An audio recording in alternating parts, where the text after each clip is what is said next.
हाँ तो बच्चों, आज आपको मूल अधिकारों के बारे में बताते हैं। भारतीय संविधान का जो भाग 3 है, ये मूल अधिकारों से संबंधित है और संविधान का भाग 4 है, वो नीति निर्देशक तत्वों से संबंधित है। तो अनुच्छेद 12 से लेकर 35 तक के जो अनुच्छेद हैं वो फंडामेंटल राइट से संबंधित हैं। तो हमारा जब संविधान बना था तो हमें 7 मूल अधिकार दिए गए थे, मगर 44वें संविधान संशोधन हुआ था मोरारजी भाई देसाई के प्रधानमंत्री काल में। तो वहाँ से संपत्ति का जो संवैधानिक मौलिक अधिकार था उसको हटा दिया और वर्तमान जो समय है वो 6 मौलिक अधिकार संविधान के द्वारा हमें दिए गए हैं। इसलिए ये जो आने वाले 4-5 कालांश हैं ये मूल अधिकारों पर होंगे और नीति निर्देशक तत्वों के ऊपर होंगे। मूल अधिकार के साथ साथ इसमें मूल कर्तव्य भी हम आपको बताएंगे।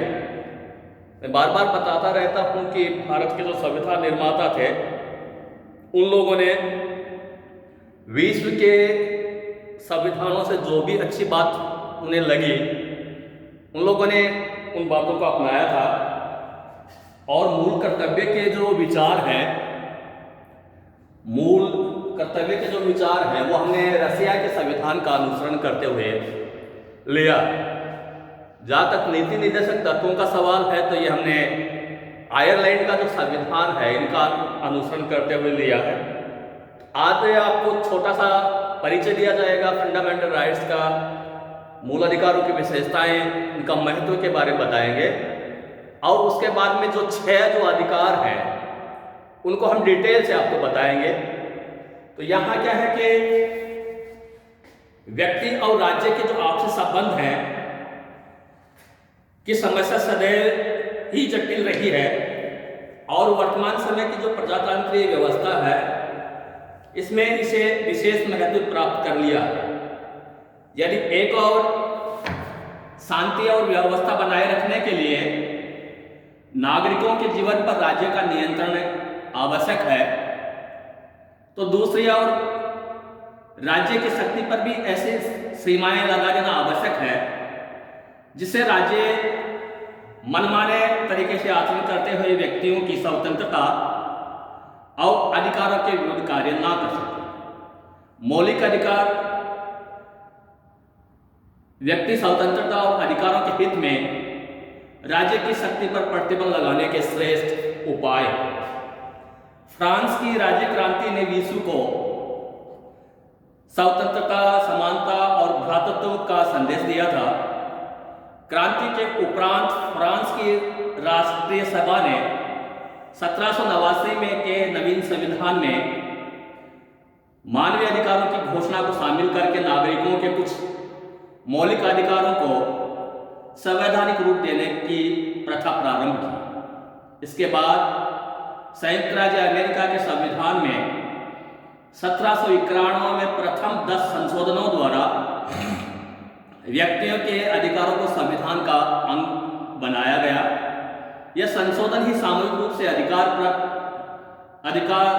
पत्र बिल ऑफ राइट्स कहलाए। इसका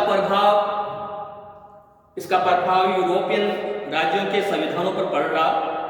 प्रथम विश्व युद्ध के बाद अनेक पुराने राज्यों और युद्ध के बाद स्थापित नवीन राज्यों के संविधानों में मौलिक अधिकारों का समावेश किया गया। इस संबंध में जर्मनी का वीमर संविधान तथा आयरलैंड का संविधान विशेष रूप से उल्लेखनीय है। द्वितीय महायुद्ध के काल में संविधानों का निर्माण हुआ। द्वितीय महायुद्ध के काल में मौलिक अधिकार का विचार और भी लोकप्रिय रहा और युद्ध के बाद भारत, म्यांमार, जापान आदि जिन देशों के संविधानों का निर्माण हुआ उन सभी में मौलिक अधिकारों का समावेश किया गया। 1945 में स्थापित संयुक्त राष्ट्र संघ के द्वारा भी 10 दिसंबर 1948 को मानवीय अधिकारों की सार्वलौकिक घोषणा के नाम से अंतर्राष्ट्रीय अधिकार पत्र स्वीकार किया गया। इस प्रकार मौलिक अधिकारों के विचार ने वर्तमान समय में एक सर्वमान्य धारणा का रूप ग्रहण किया। मौलिक अधिकारों का इंपोर्टेंस अगर हम देखें तो इसको 2-3 हिसाब से देखा जा सकता है। मौलिक अधिकार प्रजातंत्र के आधार स्तंभ हैं। वे उन परिस्थितियों का निर्माण करते हैं जिनके आधार पर बहुमत की इच्छा निर्मित और क्रियान्वित होती है। इस दृष्टि से भी प्रजातंत्र के लिए अनिवार्य है कि उनके द्वारा प्रत्येक व्यक्ति को पूर्ण शारीरिक, मानसिक और नैतिक विकास की सुरक्षा प्रदान की जाती है और उन आधारभूत स्वतंत्रताओं तथा स्थितियों की व्यवस्था की जाती है जिनके बिना उचित रूप से नागरिक जीवन व्यतीत नहीं किया जा सकता। दूसरा यह है कि मौलिक अधिकारों के द्वारा एक देश के राजनीतिक जीवन में एक दल विशेष की तानाशाही स्थापित होने से रोकने के लिए नितांत आवश्यक है। इसमें संदेह नहीं कि वर्तमान समय में निरंकुश राजाओं के व्यक्तिगत शासन का भय समाप्त हो गया है, लेकिन प्रजातंत्रात्मक राज्यों में बहुमत तानाशाही का भय बराबर बना हुआ है। मौलिक अधिकार शासकीय और बहुमत वर्ग के अत्याचारों से व्यक्ति की, विशेष रूप से माइनॉरिटी लोग होते हैं, अल्पसंख्यक की रक्षा करते हैं और इस प्रकार से बहुमत की तानाशाही से प्रजा की रक्षा करते हैं। तीसरा है मौलिक अधिकार व्यक्ति स्वतंत्रता और सामाजिक नियंत्रण के बीच सामंजस्य स्थापित करते हैं। इनके द्वारा एक और तो व्यवस्थापिका और कार्यपालिका को कानून द्वारा निश्चित सीमाओं में रहने के लिए बाध्य किया जाता है और दूसरी तरफ नागरिकों को शासन के स्वेच्छाचारी संचालन के विरुद्ध जनमत के निर्माण हेतु उचित अवसर प्रदान किए जाते हैं। इस प्रकार मौलिक अधिकार नागरिकों को न्याय और उचित व्यवहार की सुरक्षा प्रदान करते हैं और राज्य के बढ़ते हुए हस्तक्षेप तथा व्यक्ति की स्वतंत्रता के बीच संतुलन स्थापित करते हैं।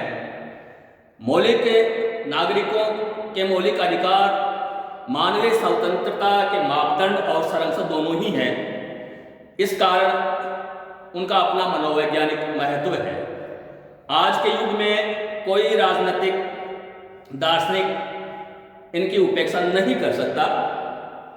भारतीय जो संविधान जब बन रहा था तब हम देखते हैं कि जो मौलिक अधिकारों की जो मांग है वह एक प्रकार से स्वतंत्रता आंदोलन से जुड़ी हुई है, क्योंकि संविधान में मौलिक अधिकारों का उल्लेख न केवल अनुचित वर्ण कठिन स्थिति पैदा करने वाला भी होता है, ऐसा कुछ का मानना है, मगर व्यवहार में ब्रिटेन, ऑस्ट्रेलिया, दक्षिण अफ्रीका, स्विट्जरलैंड आदि देशों के संविधानों में नागरिकों के मौलिक अधिकारों का कोई उल्लेख नहीं है। किंतु भारतीय संविधान में ब्रिटेन आदि देशों के संविधानों का अनुसरण न करते हुए विस्तृत अधिकार पत्र की व्यवस्था की गई है। वास्तव में संविधान के में इस मार्ग को अपनाया जाना स्वाभाविक भी था और अनिवार्य भी।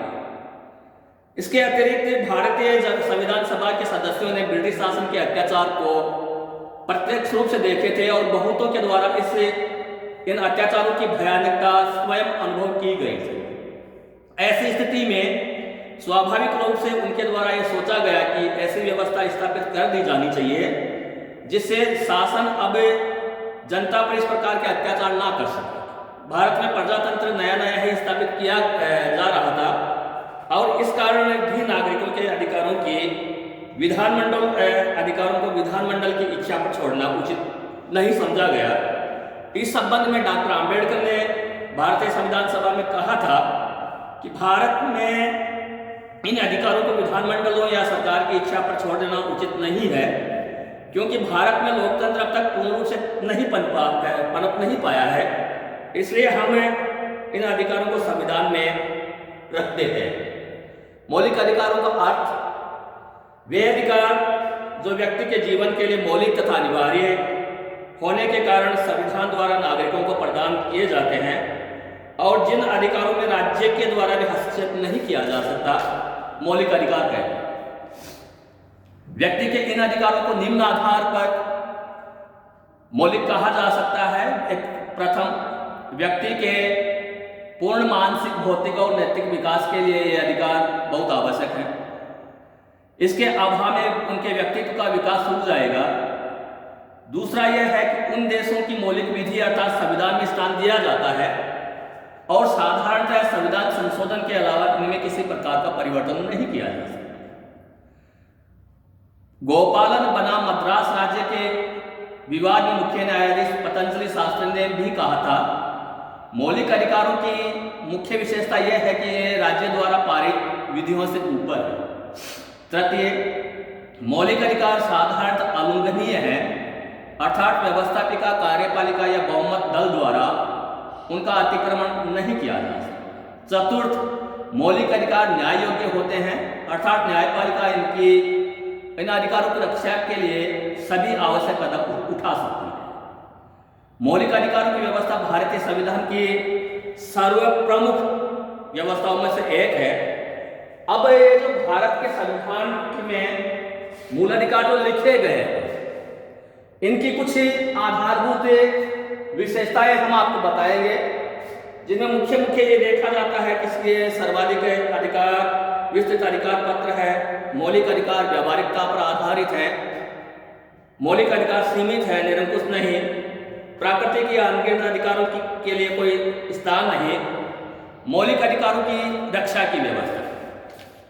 तो आज इतना ही। इसके बाद में जो कल क्लास होगी उसमें हमें मूल अधिकारों की विशेषताएं, मौलिक अधिकारों की मांग, संविधान सभा में मौलिक अधिकार, और उसके बाद में जो हमारे जो 6 जो मूल अधिकार जो दिए गए हैं, उन मूल अधिकारों को एक एक करके आपके प्रत्येक अनुच्छेद की एक्सप्लेनेशन की जाएगी और डिटेल से आपको बताया जाएगा। इसलिए आज इतना ही। धन्यवाद।